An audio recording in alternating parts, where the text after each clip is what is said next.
नमस्कार दोस्तों, मेरे हेल्थ फ्रेंड यूट्यूब चैनल में आज आप सभी का स्वागत है। सबसे पहले मैं आपसे विनम्र निवेदन करूंगा कि मेरे इस चैनल को आप सब्सक्राइब कर लें, जिससे इसके हर एपिसोड को आप के पास जल्द से जल्द पहुंच सके और हर जानकारी आप तक पहुंच सके।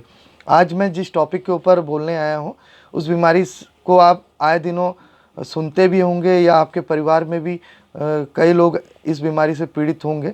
इसे किडनी स्टोन या रीनल कैलकुली कहा जाता है। हिंदी में इसे गुर्दे की पथरी के नाम से भी जाना जाता है। अब गुर्दे की पथरी है क्या? गुर्दे की पथरी जो है, किडनी में नमक का या कई खनिज के सेडिमेंट्स का जमा होना ही माना जाता है।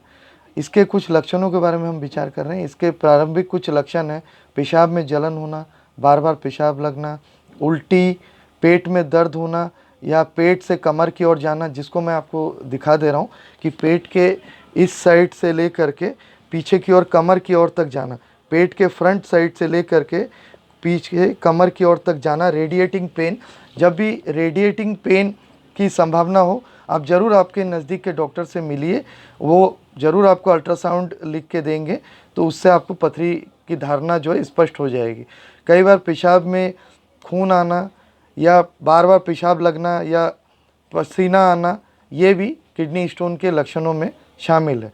अब किडनी स्टोन के कारणों के ऊपर विचार किया जाए तो ज़्यादा मात्रा में नमक या सोडियम युक्त भोजन का करना, ज़्यादा मात्रा में कैल्शियम, विटामिन सी या डी का प्रयोग करना।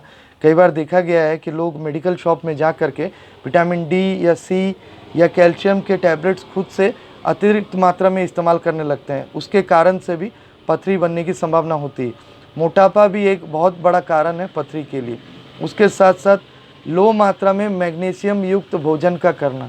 अगर कम मात्रा में मैग्नीशियम युक्त सब्जियां इस्तेमाल होगा, तब भी पथरी बनने की एक संभावना होती है। कई बार फैमिली हिस्ट्री में या जेनेटिक्स आनुवांशिक स्थिति में पिता माता या दादा दादी, नाना नानी किसी को पथरी रहा हो, तब भी संतान आदि को पथरी बनने की संभावना बनती है। कई बार पानी की मात्रा कम पीने से, डिहाइड्रेशन से भी पथरी बनने के कारण पथरी बनने की संभावना हो जाता है। कई बार ऐसा देखा गया है कि हम एनिमल प्रोटीन का ज़्यादा प्रयोग करते हैं, जैसे चिकन हो गया, मटन हो गया। ज़्यादा इस तरह के एनिमल प्रोटीन जब हम इस्तेमाल करते हैं तो हमारे उसके वजह से जो कैल्शियम के स्टोन्स हैं हमारे गुर्दे में बनने की संभावना ज़्यादा मात्रा में मौजूद होता है। इसके साथ साथ हमें कुछ प्रिकॉशंस के बारे में हम जिक्र करेंगे। जब भी किसी को पथरी हो या पथरी से बचना चाहें तो वो प्लेंटी ऑफ वाटर, ज़्यादा मात्रा में पानी का प्रयोग करना चाहिए। किडनी रिलेटेड कुछ डाइट है। अगर किसी को किडनी स्टोन हो गया है या होने से बचना चाहते हैं तो वो लेमन वाटर या ऑरेंज जूस या कुछ साइट्रस फ्रूट्स के जूसेस वो ले सकते हैं। जिनको हुआ है वो थोड़ी ज़्यादा मात्रा में ले सकते हैं, और जो बचना चाहते हैं वो उस चीज़ को, साइट्रस फ्रूट्स को बीच बीच में अपने नॉर्मल रूटीन डाइट के साथ ले सकते हैं। जिसको किडनी की पथरी है उसको नमक बिल्कुल कम कर देना चाहिए या बंद कर देना चाहिए। साथ साथ एनिमल प्रोटीन की मात्रा भी उसको बंद कर देना चाहिए।